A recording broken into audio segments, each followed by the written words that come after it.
여름에 시원한 바닷가에 해수욕을 하는 것은 우리 모두의 소원입니다. 시원하고 때로는 차기까지 한 바닷물에서 한참을 뛰어놀다가 모래사장으로 나와서 모래를 파고 그 속에 몸을 뉘지요. 그리고 모래를 이불 삼아서 이렇게 누울 때 아주 무거운 이불이긴 하지만 거기서 잠을 청한다면 참 기분이 좋을 것입니다. 정말 평화로운 광경입니다. 그런데 오늘 성경에는 좀 특이한 광경을 소개하고 있습니다. 그것은 무엇입니까? 땅이 변하든지 산이 흔들려 바다 가운데 빠지든지 바닷물이 솟아나고 뛰놀든지 그것이 넘침으로 산이 흔들린다고 하는 이런 이야기를 성경은 표현하고 있습니다. 든든하던 땅이 흔들리고 바닷속으로 빠져들어가는 거지요. 바닷물이 솟아나서 집도 삼키고 기간산업도 다 황폐하게 만드는 거지요. 쓰나미, 지진, 해일입니다. 실제로 쓰나미가 밀려오면 온 동네는 말 그대로 쑥대밭이 됩니다. 그런데 사람이 사는 세상에 쓰나미는 아니지만 우리 세상을 확 쓸어가서 난리가 되게 만들어버리는 것이 있습니다. 이 세상에 일어나는 난리 가운데 가장 큰 난리는 전쟁일 것입니다. 전쟁이 일어나면 외국의 군대가 국경선을 뚫고 막 쳐들어오는 거죠. 전쟁을 경험한 세대, 자기 눈앞에서 뻐젓이 사람을 총이나 창으로 죽이는 모습을 목격한 세대에게 있어서는 전쟁은 결코 일어나서는 안 될 대재앙일 것입니다. 전쟁이 일어나면 땅은 황폐화되고 자기가 가지고 있던 건물들도 땅도 다른 사람의 손에 넘어가고 자기 것이 하나도 없습니다.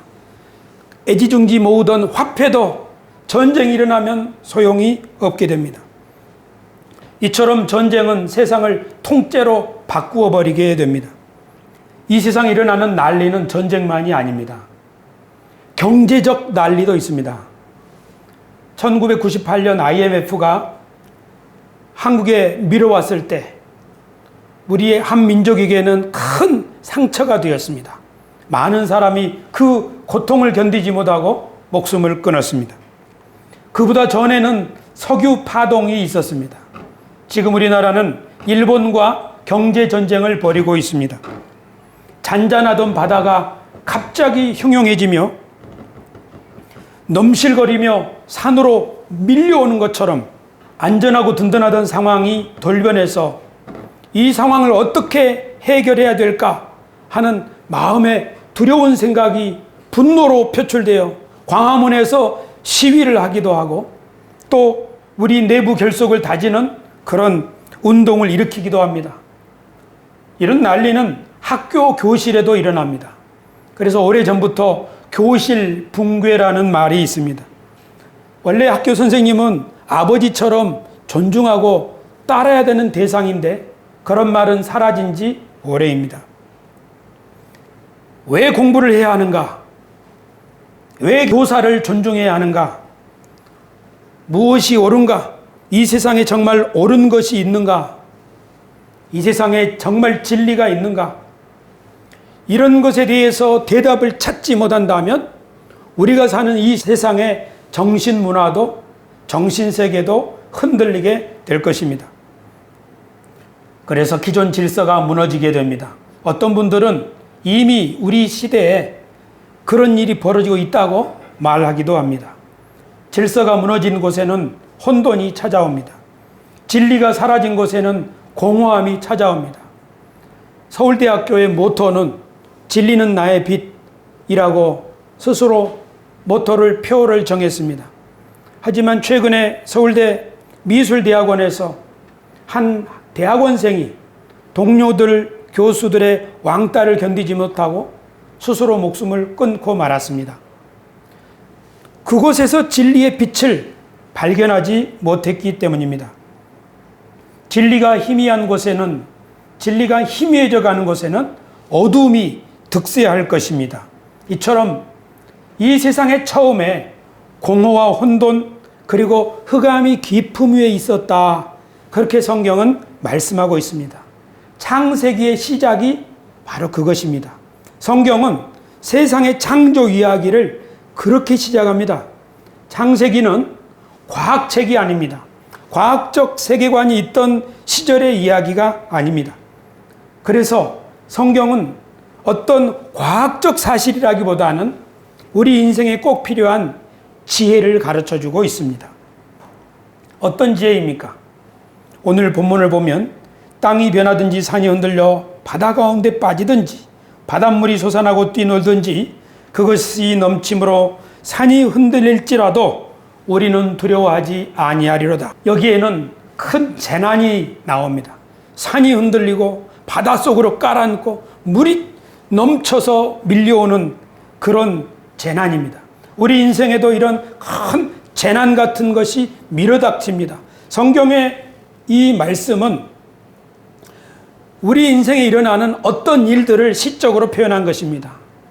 하늘이 무너져도 솟아날 구멍이 있다고 하지요. 그게 무슨 뜻입니까? 진짜로 하늘이 무너진다는 뜻입니까? 아니죠. 정말 큰 재난이 우리에게 닥쳐도 그 재난을 헤치고 나갈 길이 있다는 뜻을 가르쳐주고 있는 것 아닙니까? 그렇습니다. 그러므로 우리는 성경을 읽을 때 성경이 우리들에게 인생을 살아가는 데 필요한 지혜를 주는 말씀이라고 하는 것을 꼭 기억하면서 우리 인생에 어떤 지혜를 주시는 말씀인가를 깨달으려고 노력하는 것이 필요하겠습니다. 우리는 성경 창세기 읽으면서 하나님이 어떤 분인지를 조금씩 더 알아갈 수 있습니다.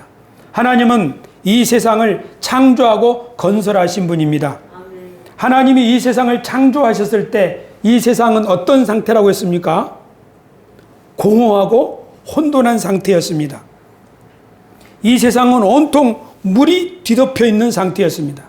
거기서 하나님은 물속에서 육지를 솟아 올리시고 물은 한 군데로 모으셔서 물이 육지로 넘어오지 않도록 선을 정하셔서 그리 침범하지 못하게 하셨습니다. 그리고 솟아난 육지에는 각양 식물들로 생물로 가득하고 충만하게 채우셨습니다. 바다에는 물고기들로 가득 채우셨습니다. 하늘에는 하늘을 날아다니는 새들로 가득 채우셨습니다. 그리고 더 높은 하늘에는 해와 달과 별들로 채우셨습니다. 저 공해가 없는 저 먼 나라에 지금도 하늘의 광경을 찍은 사진을 보면 얼마나 많은 별들이 있는지 모릅니다. 그러나 지금부터 2000년 전, 3000년 전에 하늘을 바라보던 성경의 기록자들은 이야, 하늘에 하나님이 보석함을 쫙 열어서 온 하늘의 보석을 흩뿌려 놓은 것 같은 그런 생각이 들었을 수도 있습니다. 눈을 뜨고 밤하늘을 바라보면 금방이라도 보석들이 이 땅으로 쏟아질 것만 같은 그런 생각이 들었을 수도 있습니다. 이처럼 하나님은 공허와 혼돈한 세상을 질서와 모든 것으로 충만하게 채우셨습니다. 더 이상 무질서와 혼돈이 없습니다. 이 세상은 충만하고 질서가 정연합니다. 하나님의 창조 결과입니다. 그런데 성경을 조금 더 읽어가다 보면 이상한 일이 생깁니다. 땅속에 물이 솟아나고 하늘의 창문이 열려서 물이 쏟아져서 이 세상의 물이 범람하기 시작합니다. 그러더니 마침내 온 세상을 물로 가득 덮어버렸습니다. 노아 홍수 이야기죠. 이게 뭘 말합니까? 이 세상에 죄가 가득하게 되면 이 세상은 창조 이전으로 공허와 혼돈의 세상으로 다시 되돌아간다는 의미가 되겠습니다. 그런데 물이 가득한 모든 만물이 물속에 잠긴 이 세상에서 창세기 8장을 읽어보면 하나님이 그 물 위에 새로운 바람을 부르십니다. 하나님이 노아와 그와 함께 방주에 있는 모든 들짐승과 가축을 기억하사 하나님이 바람을 땅 위에 불게 하심에 물이 줄어들었고 아멘. 그러니까 창세기 1장에서는 하나님의 신이 물 위에 운행하고 계셨습니다. 그런데 창세기 8장에 노아의 홍수 이 세상에 물이 가득했을 때 하나님이 바람을 불어서 물을 점점 밀어내어서 마침내 묻이 드러나게 하셨습니다. 성경에서 하나님의 신은 하나님의 성령이요 바람으로 묘사됩니다. 노아 시대 때 물을 말라버리게 했던 바람, 그리고 에스겔 선지자가 바라보았을 때 마른 뼈들을 살렸던 그 생기의 바람, 초대교회가 탄생할 때 오순절 마가의 다락방에 강한 바람이 그들 위에 불어서 교회가 탄생했습니다. 하나님이 하시는 새로운 창조는 바람과 함께 시작됩니다. 그것은 바로 하나님의 영, 하나님의 성령인 줄로 믿습니다. 이처럼 하나님은 공허와 혼돈과 무질서의 세상을 정리하시고 바르게 질서와 그리고 생명으로 충만하게 채우시면서 하나님의 역사를 이루어가고 계십니다. 이렇게 바람을 부는 역사, 하나님의 신을 보내시는 역사가 성경에는 반복해서 등장합니다. 아까 말씀드린 것처럼 창조의 그 순간에 수면 위에서 하나님의 신이 운행하였고, 노아의 홍수 가운데서 하나님이 바람을 부르셨고, 그리고 이스라엘 백성들이 출애굽해서 홍해 앞에 딱 막혔을 때 하나님은 밤새도록 동풍을 불게 하시어 홍해를 말리시고 마른 땅을 연 줄로 믿습니다. 에스골 골짜기의 마른 뼈들을 하나님의 큰 군대로 만든 것도 사방에서 불어온 하나님의 생기요, 그리고 우리 교회가 탄생하게 한 오순절 마가의 다락방에 임한 성령의 바람도 하나님의 바람인 줄로 믿습니다. 그렇게 하나님의 바람은 지금 우리 위에도 불고 우리 안에도 역사하고 계시다는 사실을 믿으시기를 축원합니다. 예수께서 말씀하시기를 내 아버지께서 아직까지 일하시니 나도 일한다. 요한복음 5장에서 말씀하셨습니다. 언제 그랬나요? 38년 동안 질병으로 그의 인생이 공허와 혼돈 가운데 살아가고 있는 그 환자를 살리시면서 예수님이 말씀하셨습니다. 하나님이 지금도 일하고 계시니 나도 일한다. 할렐루야. 그러므로 성경은 하나님의 일을 창세기부터 지금까지 그리고 앞으로 영원토록 공허와 혼돈과 무질서를 질서와 생명으로 가득 채우는 일을 하고 계시다는 사실을 반복적으로 보여주고 있습니다. 그러므로 하나님의 창조 역사는 지금도 계속되고 있는 줄로 믿으시기 바랍니다. 할렐루야. 하나님의 창조는 단지 물건을 만들었다는 창조가 아닙니다. 성경이 말하는 하나님의 창조는 공허하고 텅 비고 무질서한 세상을 정말 질서를 갖추어서 넘어서지 못하게, 그리고 텅 빈 곳을 생명으로 가득 채우는 일입니다. 저와 여러분의 인생 속에도 하나님의 이 창조의 역사가, 하나님의 이 창조의 바람이 성령을 통하여 끊임없이 불고 있다는 사실을 믿으시기를 축원합니다. 누구든지 마음을 열어 그 바람을 맞아들이는 사람, 누구든지 눈을 들어 하나님의 성령을 모셔드리는 사람, 그 인생은 날마다 새로운 창조요, 새로운 질서의 길이 열리게 된다는 사실을 믿으시기를 축원합니다. 그럼 우리가 하나님의 창조 일들을 조금 더 살펴보겠습니다. 하나님은 세상을 다 만드시고 그것을 관리할 수 있도록 대리인을 임명하셨습니다. 에덴 동산의 관리자, 책임자 누구지요? 아담과 하와입니다. 에덴 동산을 돌본다는 말은 에덴 동산을 경작한다는 말이고, 성경의 용어로 표현하면 왕노릇한다는 말입니다. 어떤 나라에 왕이 없으면 그 나라는 무질서해지겠죠. 경작할 사람이 없는 땅은 황무지처럼 되겠죠. 그래서 하나님께서는 이 세상을 경영하시면서 그 세상을 경영할 수 있는 일을 위임할 대리인들을 세우십니다. 그래서 아담과 하와는 에덴 동산을 돌보는 일을 성실히 한다면 에덴 동산으로부터 발원한 4가지 강물이 온 세상에 흘러서 온 세상을 비옥하게 할 것입니다. 하나님은 노아의 가족에게 물에서 솟아난 신세계를 맡기셨습니다. 그러므로 노아의 가족은 하나님의 대리인이요 새로운 세상의 관리자요 청직이었습니다. 바벨탑 사건 이후에 온 세상의 사람들이 뿔뿔이 흩어졌을 때 온 세상 사람 모든 민족에게 복을 주기 위하여 하나님이 선택하신 대리인은 아브라함이었습니다. 그리고 천하 만민을 섬길 수 있는 제사장 나라로 세운 나라는 바로 아브라함의 자손 이스라엘 민족이었습니다. 이처럼 하나님은 이 세상을 통치해 가십니다. 하나님은 하늘을 지으셨고 땅을 지으셨습니다. 그러므로 하나님은 하늘의 하나님이요 땅의 하나님입니다. 이 땅, 이 세상은 하나님께 속했습니까? 아니면 마귀에게 속했습니까? 안식교를 믿는 사람들은 요한일서에 있는 말씀을 인용해서 이 세상은 악한 자에게 속하였나니 라고 하는 성경을 인용해서 이 세상은 악한 자, 즉 마귀에게 속했다고 말씀하고 있습니다. 그러나 이 세상은 마귀에게 속한 것이 아닙니다. 이 세상의 주인은 하나님이라는 사실을 믿으시기를 축원합니다. 제가 옥상에 조그만한 정원을 가꾸고 있는데요. 거기에 상추도 있고 토마토도 있고 가지도 있습니다. 그리고 오이도 자라나고 느지막하게 지금 수박도 하나 자라났습니다. 누가 버린 수박씨가 거기에서 얘는 지금 주먹만 합니다. 이번 여름에 비가 오면은 야 오늘 물 안 줘도 되는구나 좋다 하고, 비가 안 오면은 빨리 가서 물 줘야지. 여름 내내 제 마음이 어디에 있습니까? 이 조그만한 정원에 있습니다. 이 세상을 만드신 하나님이 왜 세상을 사랑하시는가? 이 세상은 하나님이 만드신 하나님의 것이기 때문입니다. 우리가 잘 아는 대로 요한복음 3장 16절에 하나님이 세상을 이처럼 사랑하사 하는 것은 하나님 거기 때문에 사랑하는 줄로 믿으시기를 바랍니다.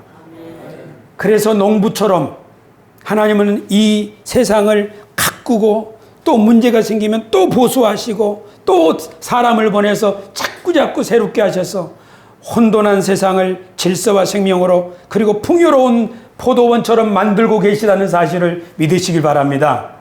그렇게 하나님께 부르심을 받은 사람들의 이야기가 성경에 기록되어 있습니다.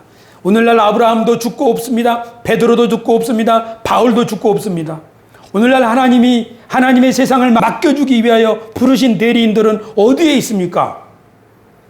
바로 새소망교회 여기에 앉아있는 줄로 믿습니다. 그러므로 우리 모두가 하나님이 부르신 사람들이라는 사실을 믿고 하나님의 대리인이라는 사실을 꿈에도 잊지 마시게 되시기를 주 예수님의 이름으로 축원을 드립니다. 그렇습니다. 하나님은 에덴 동산을 아담에게 맡겼습니다.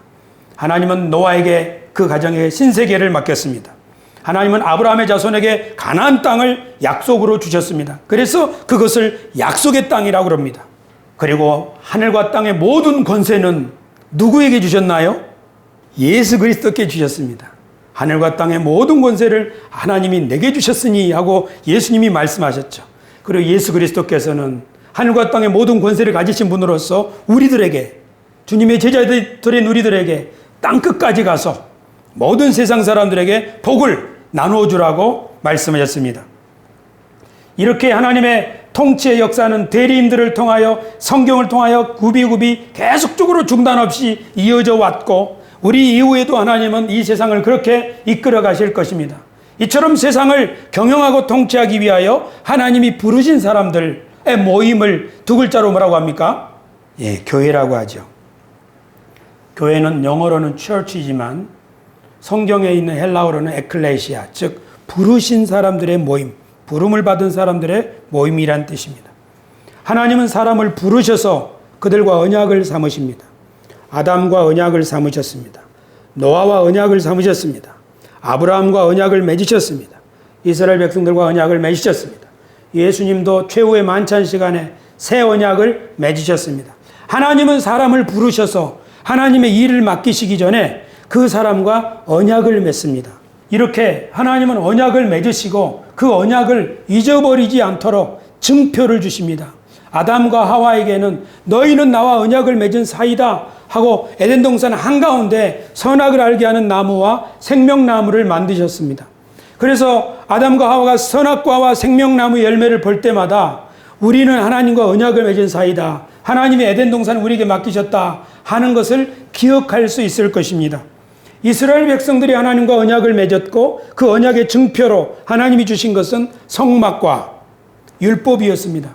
그러므로 이스라엘 백성들이 성막을 또 성전을 잘 관리하고 성막에서 하나님을 섬기면서 율법을 준행하면서 이들은 자신들이 하나님과 언약한 사이라는 사실을 기억할 것입니다.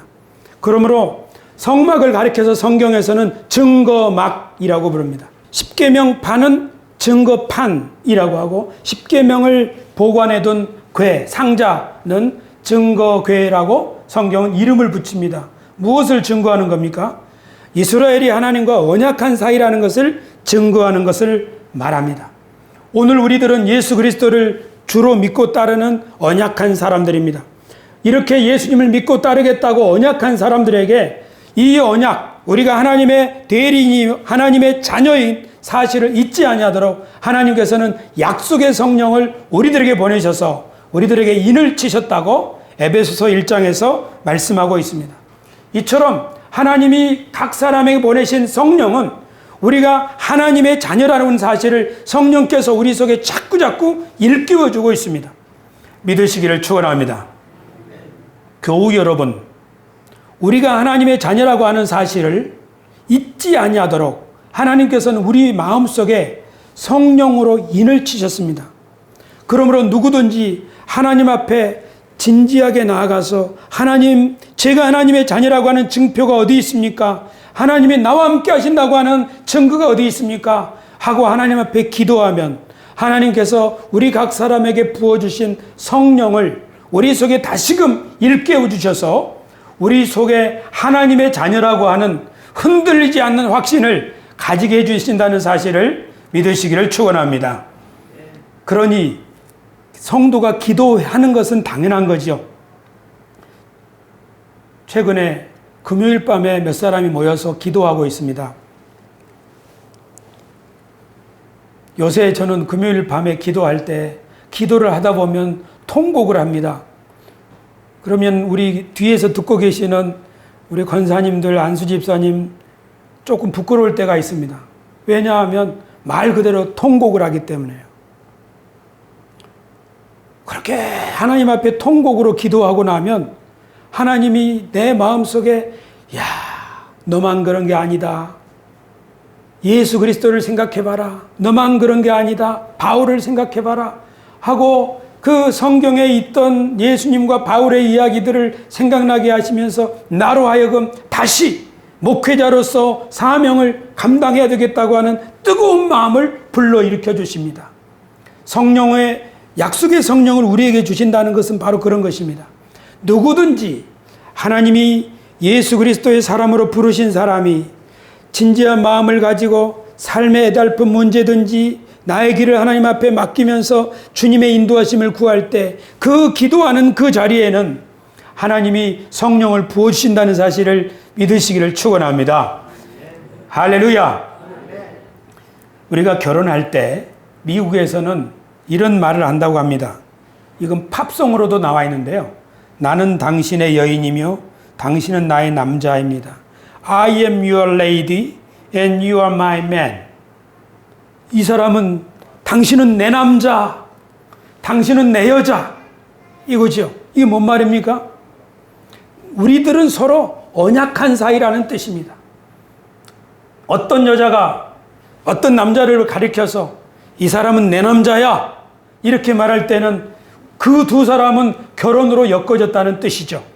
하나님께서도 이스라엘 백성과 언약을 하시면서 출애굽기에서 말씀하시기를 너희가 내게 대하여 제사장 나라가 되며 거룩한 백성이 되리라. 그렇게 나는 너희 하나님이 되고 너희는 나의 백성이다. 하나님 왕이신 하나님과 그 백성 사이의 언약을 이렇게 선언해 주셨습니다. 성경을 통해서 지속적으로 반복해서 나오는 하나님의 언약 선언문입니다. 이스라엘 백성들이 하나님과 맺은 이 언약을 잊어버렸을 때 선지자 예레미야는 오직 내가 이것으로 그들에게 명하여 이르기를 너희는 내 목소리를 들으라. 그리하면 나는 너희 하나님이 되겠고 너희는 내 백성이 되리라. 이렇게 하나님과 이스라엘 백성 사이에 언약 맺었던 언약문을 상기시켜 주었습니다. 예레미야 외에도 에스겔, 스가랴 등 많은 하나님의 선지자들은 그 백성들이 하나님과 언약한 사이라고 하는 이 언약 선언문을 지속적으로 일깨워 주었습니다. 신약 성경의 바울 사도께서도 하나님의 백성이 하나님과 언약한 사이이기 때문에 거룩하고 성결한 삶을 살아야 한다고 말씀합니다. 고린도 후서 6장에는 하나님의 백성들이 창녀와 노란하는 그런 교회였습니다. 불륜이 있고 음행이 있는 교회였습니다. 그들에게 바울 사도께서 돌이키라고 하면서 이렇게 말하는 거죠. 우리 다 같이 한번 읽겠습니다. 하나님의 성전과 우상이 어찌 일치가 되리요? 우리는 살아계신 하나님의 성전이라. 이와 같이 하나님께서 가라사대 내가 저희 가운데 거하며 두루 행하여 나는 저희 하나님이 되고 저희는 나의 백성이 되리라 하셨느니라. 그러니까 하나님의 백성들은, 하나님의 사람들은 하나님과 나 사이에 주님이 나의 하나님이십니다. 나는 주님의 백성입니다. 이것을 항상 기억하고 산다면 행동을 함부로 할 수 없다는 말씀이죠. 그러니까 이것을 잊어버린 사람은 바람난 여인과 똑같습니다. 하나님도 남편이 아니고 하나님은 나의 주인이 아닙니다. 그러므로 그리스도인은 하나님과 언약을 기억하고 그 언약에 충실한 사람들입니다. 성경의 끝 요한계시록에도 이 세상의 끝은 결국 하나님과 맺은 언약이 완성되어서 하나님과 인간이 더불어 사는 것으로 끝이 난다고 말합니다. 성경의 요한계시록을 보면 내가 들으니 보좌에서 큰 음성이 나서 가로되 보라 하나님의 장막이 사람들과 함께 있음에 하나님이 저희와 함께 거하리니 저희는 하나님의 백성이 되고 하나님은 친히 저희와 함께 계셔서 이것이 바로 이 세상이 완성될 세상, 즉 새 하늘과 새 땅에서 이루어지게 될 우리들과 하나님의 관계입니다.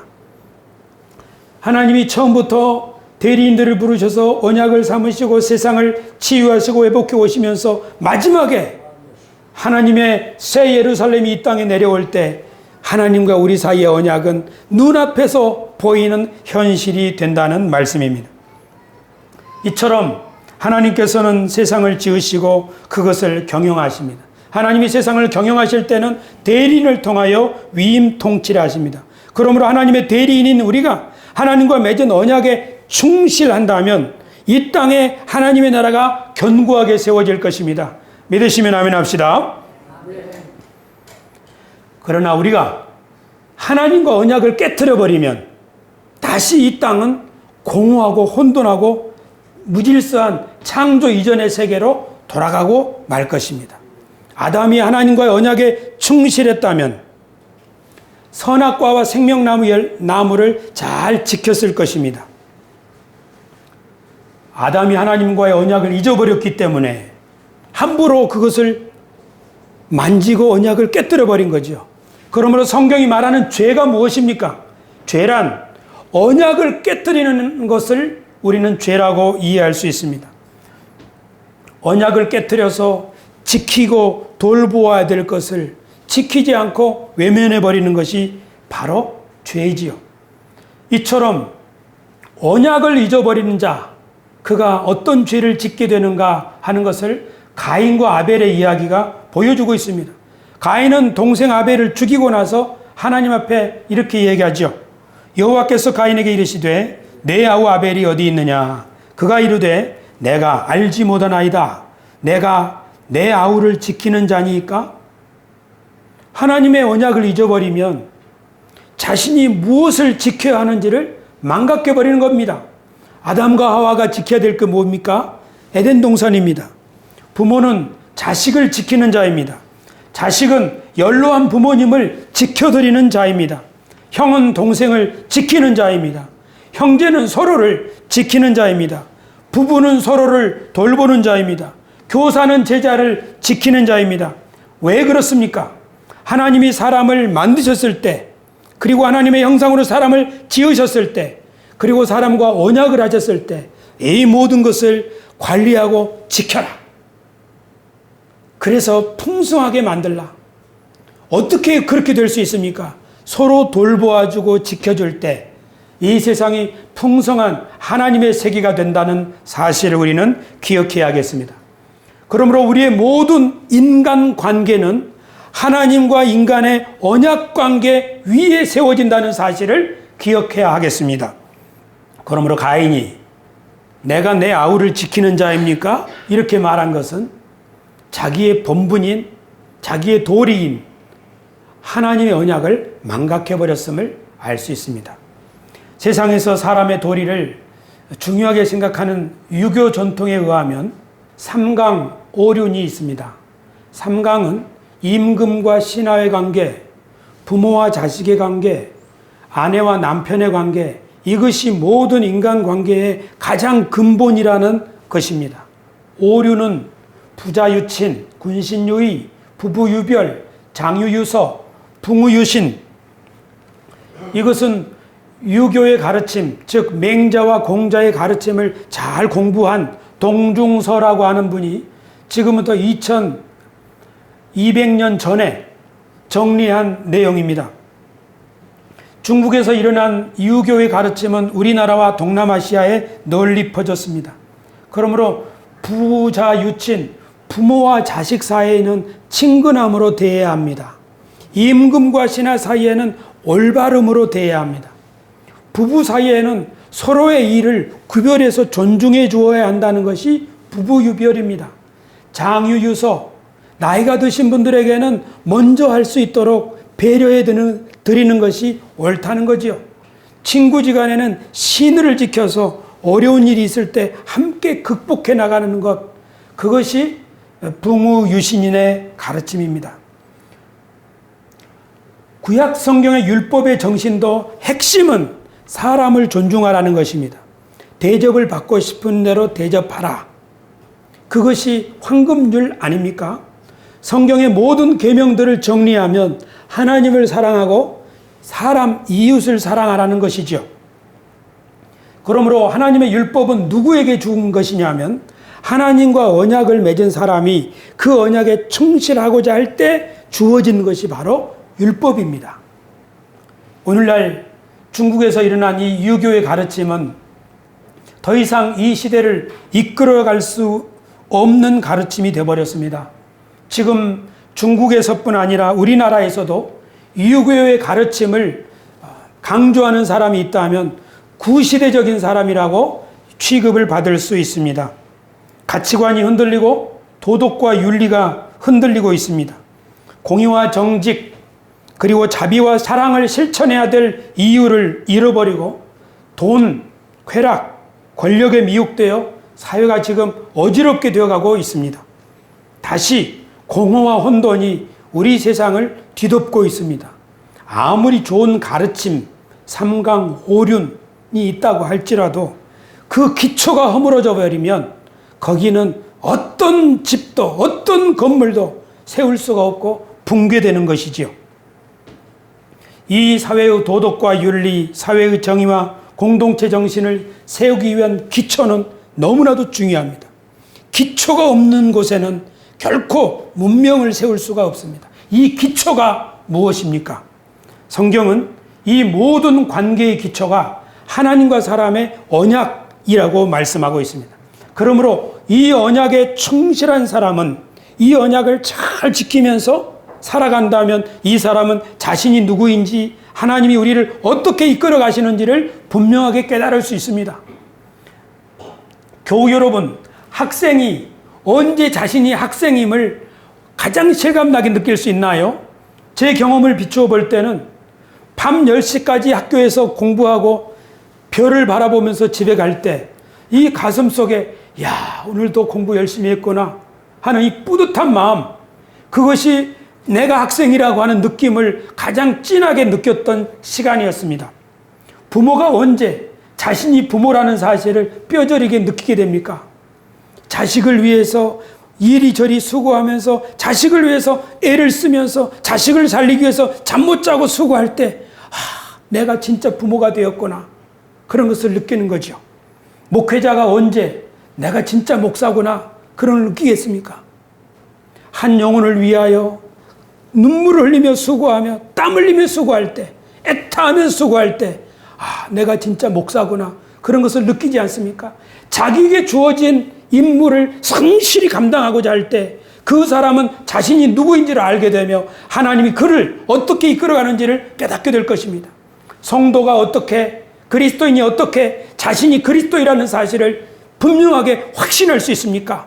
내가 하나님의 사람으로 하나님의 말씀대로 정직과 사랑을 실천하려고 사회에서 몸부림칠 때, 하나님의 교회를 위해서 내가 수고하고 했을 때, 아, 이 교회가 내 교회로구나, 내가 하나님의 사람이구나, 그런 것을 확실히 깨닫지 않겠습니까? 그러므로 야고보 사도가 말하기를 온갖 좋은 은사와 온전한 선물이 다 위로부터 빛들의 아버지께로부터 내려오나니 그는 변함도 없으시고 회전하는 그림자도 없으시니라. 뭡니까? 좋은 것은 다 위로부터 내려온다고요. 그런데 그 좋은 것을 언제 우리가 받을 수 있겠습니까? 우리가 하나님과의 맺은 언약에 충실할 때 이 모든 좋은 것을 받을 수 있게 된다는 사실을 믿으시기를 축원합니다. 그러므로 하나님과 내가 언약을 맺느냐 안 맺느냐는 내 인생에 기초가 있느냐 없느냐를 결정하는 중차대한 것입니다.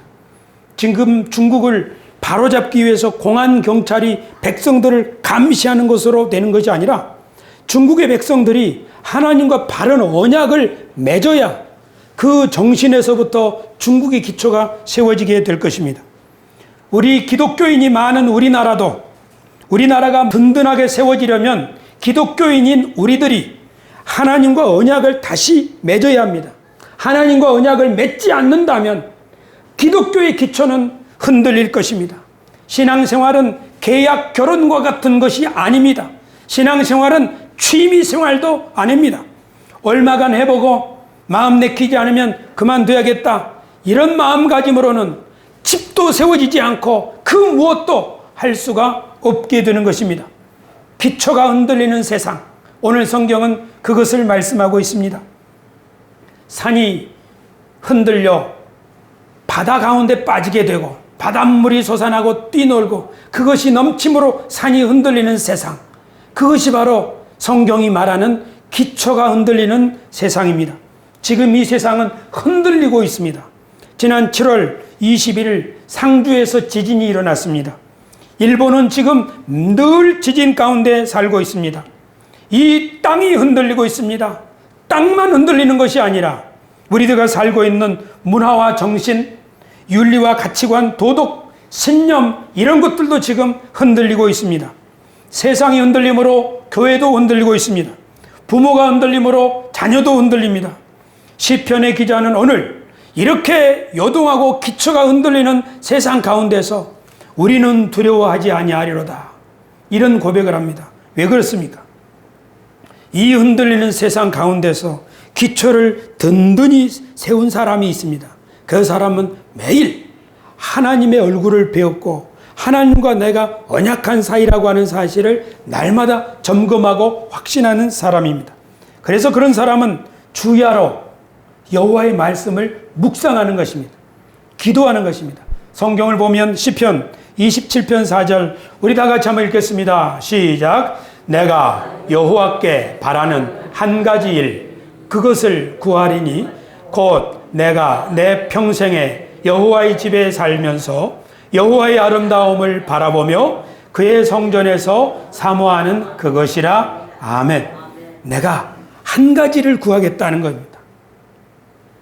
공동번역 쉬운 성경으로 보면 야훼께 청하는 단 하나의 나의 소원은 한평생 야훼 성전에 머무는 그것뿐, 아침마다 그 성전에서 눈을 뜨고 야훼를 뵙는 그것만이 나의 낙이라. 시편 기자가 말한 한 가지 소원, 그것은 날마다 하나님의 얼굴을 뵙는 것입니다. 교회 오라는 말이 아닙니다. 하나님이 우리와 함께 하시고 우리 삶 가운데 우리를 인도하신다는 사실을, 아니 하나님이 나를 부르셨다는 사실을, 오늘도 눈을 뜨게 하셨고 내 삶을 이끌어 가신다고 하는 사실을 일어나서 하나님을 바라보며 주님의 대리인으로서 하나님의 백성으로서 주님 앞에 고백하는 거지요. 어떤 여인이 아침에 일어나서 자기 남편을 향하여 I am your lady, you are my man, 나는 당신의 여인이요 당신은 나의 남자입니다 하고 이렇게 거친 목소리로 말고 부드러운 목소리로 고백해 준다면 그 남자는 살만 나겠죠. 거꾸로 어떤 남자가 자기 부인에게 I am your man, you are my lady, 그것을 일깨워 줄 수 있다면 이 두 사람은 어떤 어려움도 헤쳐나갈 수가 있을 것입니다. 그것이 바로 에덴 동산에서 사는 것입니다. 그것이 바로 성경이 말하는 성령 충만한 삶입니다. 그렇게 살아가는 사람이 있다면 그 사람의 가정과 그 사람의 세상은 기초를 든든히 세웠기 때문에 반드시 번영하게 될 줄로 믿습니다. 우리들은 환경이 저마다 다릅니다. 어떤 사람은 어떤 부분은 매일 마주보고 삽니다. 어떤 부분은 일주일에 한 번 만납니다. 어떤 부분은 1년에 몇 번 만납니다. 하지만 어떤 부부든지 서로 언약을 늘 기억하면서 그 언약에 충실할 수 있다면 어떤 부부든지 행복한 부부가 될 수 있다는 사실을 믿으시기를 축원합니다. 그러므로 부부는 서로 서약에 충실할 때 행복해지고 그 가정은 건강해질 것입니다. 부부만 그런가요? 모든 인간관계가 그런 것입니다. 우리들은 서로 하나님의 언약 위에서 서로 언약한 사이라는 것을 꼭 기억해야겠습니다. 이 언약한 사이, 사실은 내 친구하고도 언약한 사이입니다. 우리가 이 언약에 충실한다면 이 사이에는 절대로 벌레가 끼어들지 못한다는 사실을 믿으시길 축원합니다. 오늘 이 시간 이 자리가 하나님과 우리의 언약을 분명하게 세울 수 있는 자리가 되기를 바랍니다. 나는 아직 하나님께 마음을 정하지 아니하였어. 이런 사람이 있다면 오늘 하나님과 언약을 확실히 맺으시길 바랍니다. 이미 이 언약을 하신 분들은 우리 하나님과 언약한 사이 이것을 다시 한번 새롭게 하고 이것을 기억하면서 매일매일 이 언약 관계를 확인하고 이 언약을 잘 지켜야 되겠다고 결심하는 시간 되기를 바랍니다. 그렇게 해서 매일 일어나서 사랑을 고백하고 주님의 사랑의 언어인 말씀을 읽고 그리고 일상을 그 힘으로 살아갈 수 있게 되기를 주의 이름으로 축원합니다. 그렇게 하노라면 황무지와 같은 세상일지라도 반드시 낙원과 같이 아름다운 곳으로 변화될 줄 믿습니다. 그렇게 할 수 있도록 하나님이 우리를 지으셨고 우리를 부르셨고 오늘 이 자리에 우리를 인도하셨습니다. 다음 주에는 이번 시리즈의 마지막으로 사도신경으로 맺는 언약신앙이라고 하는 주제로 말씀을 드리겠습니다. 제가 지금 시리즈 설교를 하고 있는데요. 우리 시대 기독교회가 넘어야 할 산 7개, 오늘 6번째 산을 넘었습니다. 이 한 주간 이 말씀을 가지고 언약 위에 세워지는 세상이라는 이 주제의 말씀을 다시 한번 복습하시면서 우리 신앙과 삶을 든든히 세울 수 있는 우리 모두가 되기를 간절히 부탁을 드립니다. 기도하겠습니다.